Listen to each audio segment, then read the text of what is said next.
Hey guys, make sure to subscribe and hit that notification bell to be updated every time I make a new video. Thanks, let's begin. It's easy to see why this became a phenomenon.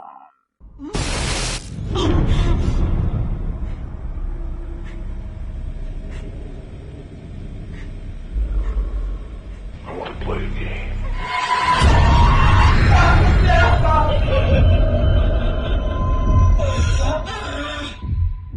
So...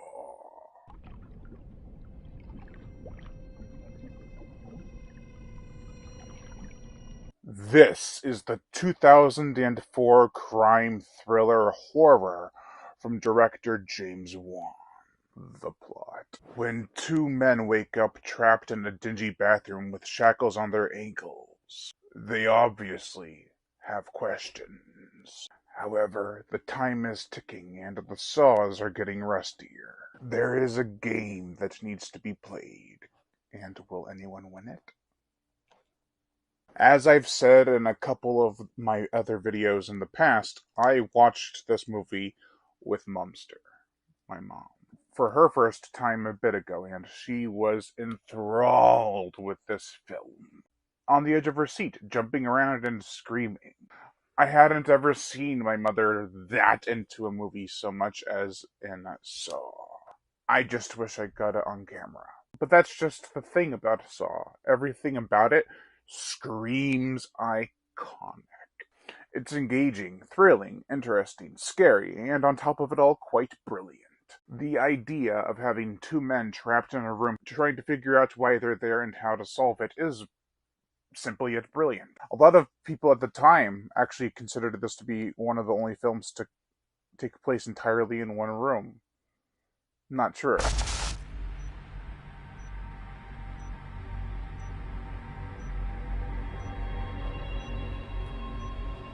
It doesn't take place in just one room for 100 minutes, thank God. We see a lot of those kind of movies now, like 127 Hours and The Shallows, where people are stuck in one situation in a certain area, and they have to try to survive. It was kind of the simple idea that got people so intrigued, but then how it was executed and handled really sold them on it. Why are they there? What will come of it? Oh, on a side note, the scene where Adam is captured, my mom had to leave for a couple seconds. She was too terrified. Saw is powerful, man.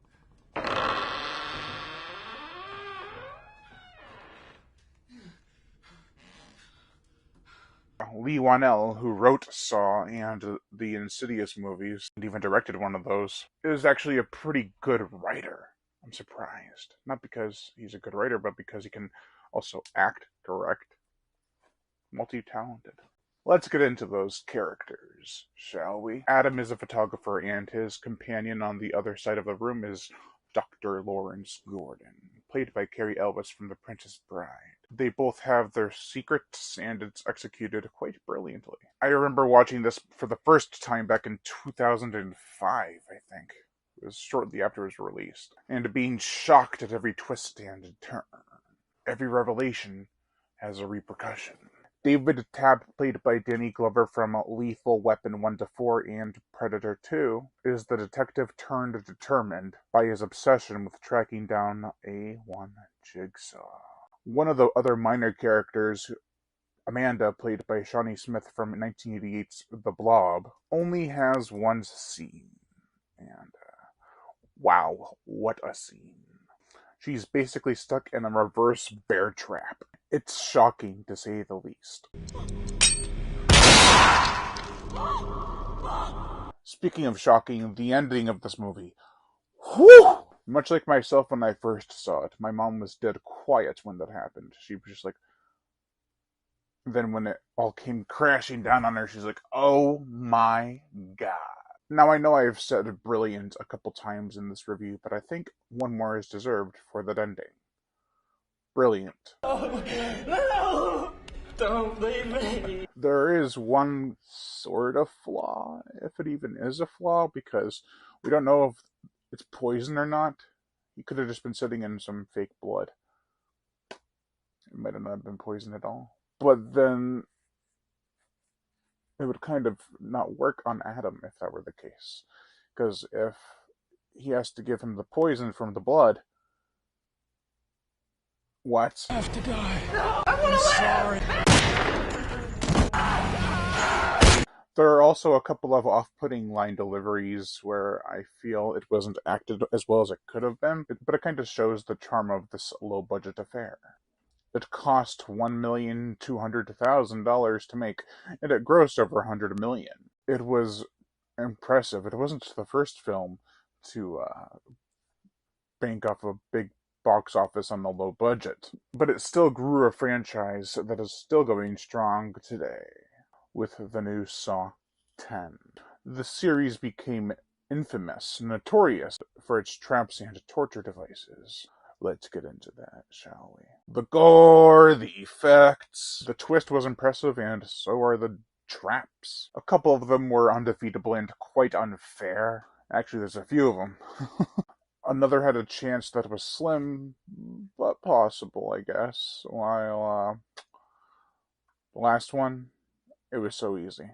It did show the trap's range and difficulty. It could have been amped up more for the person with a darker past.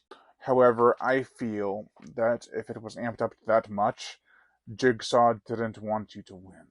The torture in the film is not as graphic as in later films. There's some gore, but not too much. Much like the original Texas Chainsaw Massacre, it's built up to be a gore fest, but it's not really that. It's probably got about a jug of blood more than the 1974's The Texas Chainsaw Massacre. Most of Saw is just gross, given the unsettling tone.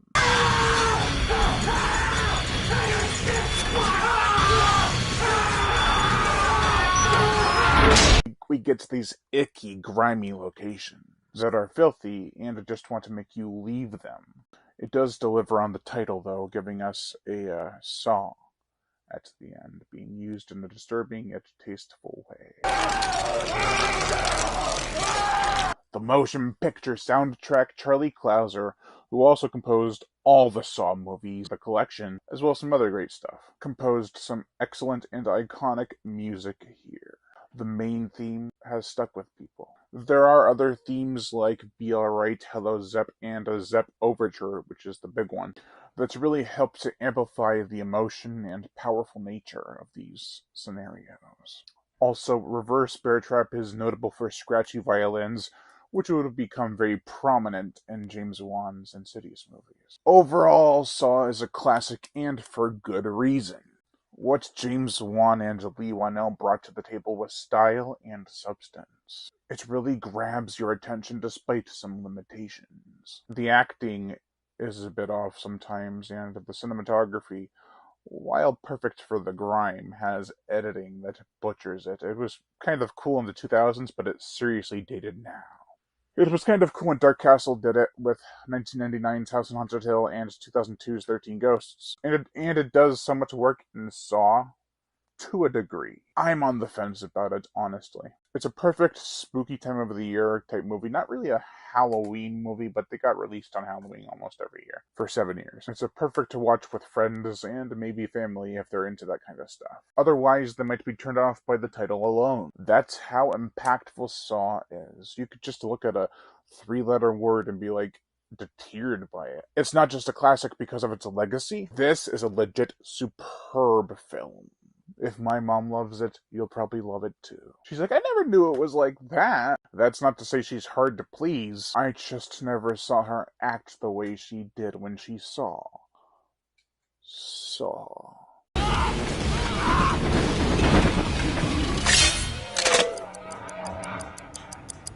Overall, I give Saw a 3.5 out of 5. You've been watching Shark House Entertainment. Thank you all for watching, and make sure to hit that notification bell to be notified every time I make a new video, and as always, subscribe.